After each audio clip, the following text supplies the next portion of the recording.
Hello, Zach here, and I'm excited to welcome Randy Kobat. He's the president and CEO of Repair on Demand. So, Randy brings extensive experience in auto technology. He's led brands like vAuto, Kelley Blue Book Instant Cash Offer, HomeNet, and DealerTrack DMS during his time at Cox Automotive.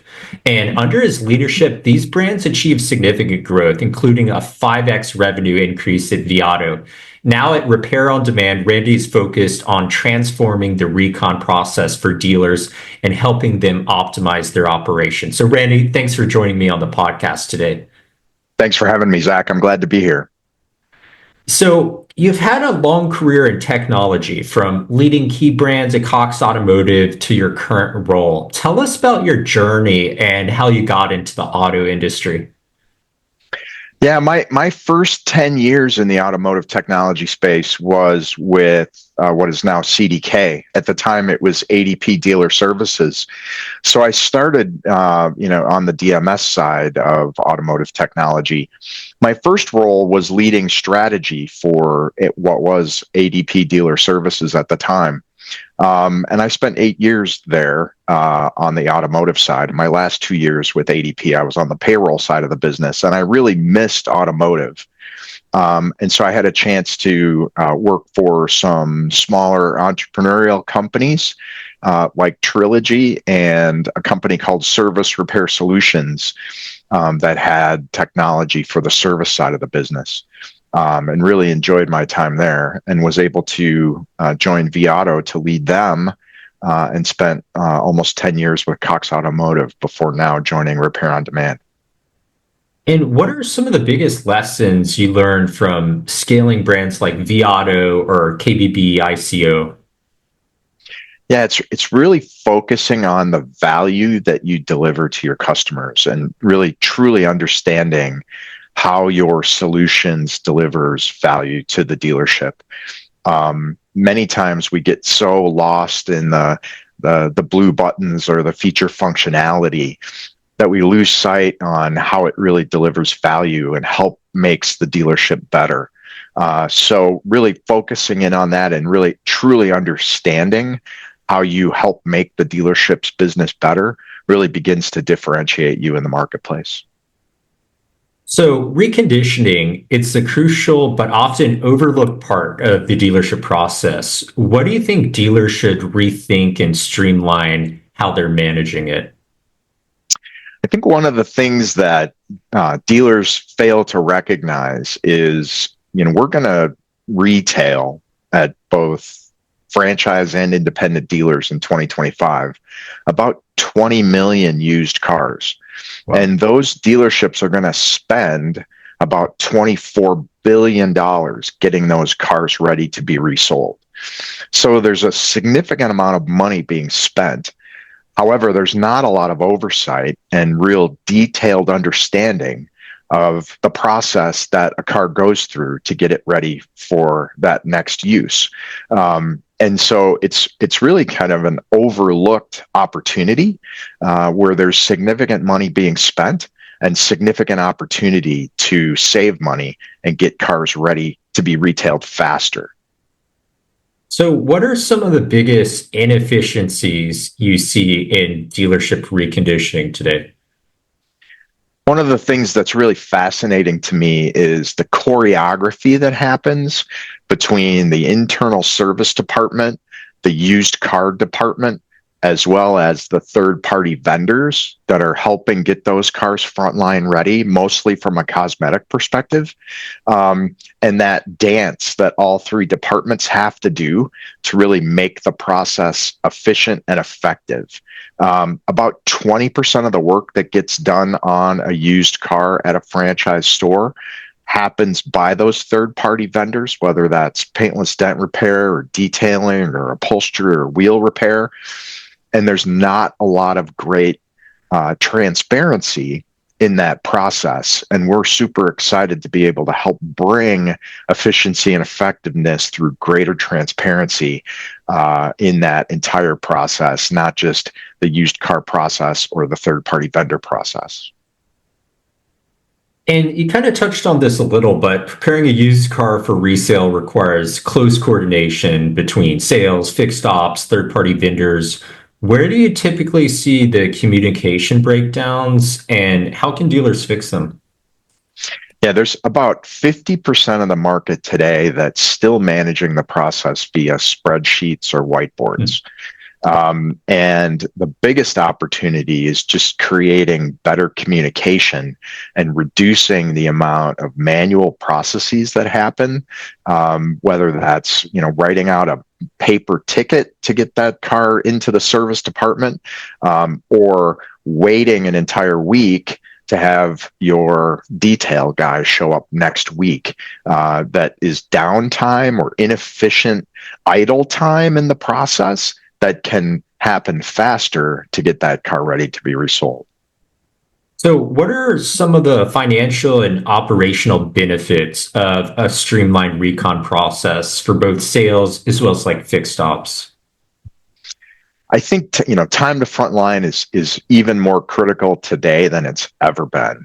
We went through a period over the last 4 years where in some cases used cars were appreciating assets, but now that we've come back down to a more normal operating economy, dealers need to get cars frontline ready faster. And what used to be considered a healthy inventory turn of 45 days is way too long. Those cars are appreciating faster than ever, depreciating faster than ever. And so we really need to make sure that we're selling in more of a 30-day turn cycle rather than what used to be 45 to 60 days. And that time to front line is a significant opportunity for dealerships to get those cars turning faster. So, how does repair on demand help dealers solve recon inefficiencies? I think it all really starts with that trade-in process. And one of the products that we are really proud of is called Blue Driver. And it's an OBD2 diagnostic tool that allows the used car manager or the appraiser to plug that device into the car during the trade-in process and the appraisal process and really kind of understand the black hole that exists up till now inside the car mechanically.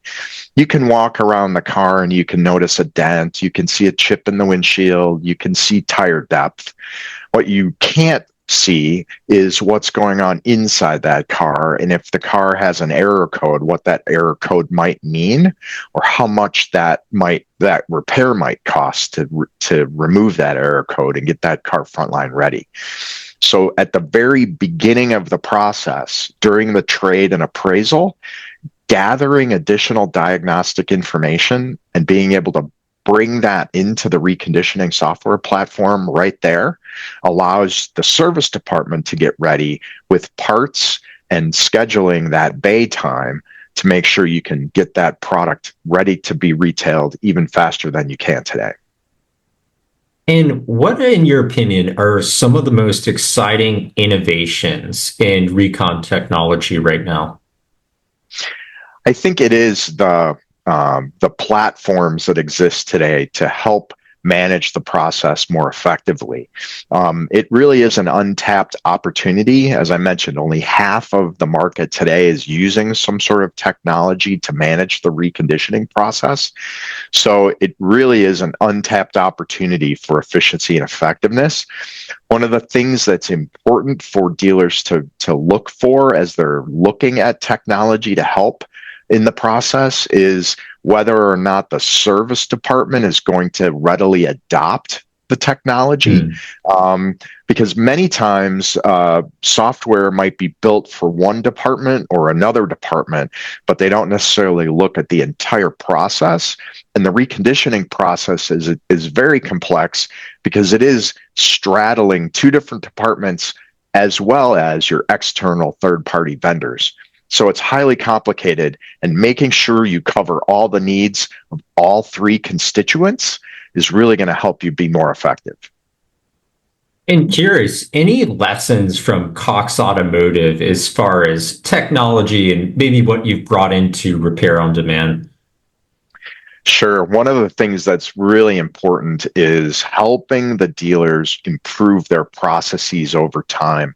So we're really focused on making sure that our customers are getting the attention and the time from our customer success team that they need to help make sure that they're getting the most out of our solution that they possibly can. We take great pride in the way that we try to help our customers become more effective and efficient and improve their business. And so bringing those customer success people, the performance managers into the mix to work with our customers and our dealer customers every day is really important for the success of our business. So, kind of shifting gears to some industry trends and kind of looking ahead, with the rise of EVs, are there new challenges in the recon space, such as like battery diagnostics or specialized repair needs? Yeah. So the most prevalent brand, obviously, in the EV aftermarket today, in the used car market, is a Tesla. One of the challenges, though, with a Tesla, as I mentioned, is there is not a readily available OBD2 port to plug a device in to understand what's going on with the battery health, as an example. And so we're looking at ways that we can create additional technology that allows you to gather battery health information from the plug-in port on a Tesla specifically.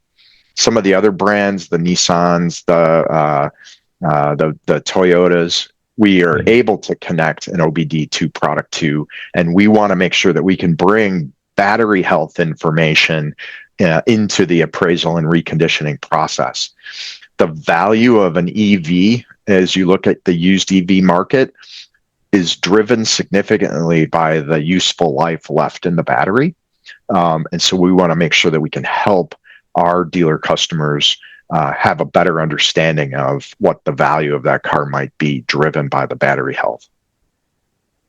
And as we look ahead, what's next for repair on demand, and what trends or opportunities are you most excited about in the next 12 to 24 months? Yeah, one of the things that we're super excited about is our vendor network. So we have, using our software today, about 16,000 technicians that show up at dealerships every day to help with the reconditioning process. And we're tying those 16,000 technicians all across the country using our software into our reconditioning platform. So chances are, one of your third-party vendors is already using our software to help them manage their business, to create estimates, to send you invoices, to even accept payment. And now tying them into our reconditioning platform allows both parties to use one system and gauge performance across the entire reconditioning process. In addition, as we turn this into a two-sided market, a market network, if you will, we'll be able to give you feedback on how your third-party vendors are performing and make recommendations of other third-party vendors that might do a better job if your current vendor is falling down. Yeah, that's pretty interesting, pretty exciting. I've learned a lot personally just talking to you, Randy, about the recon process, and appreciate you coming on the podcast and educating all of our audience.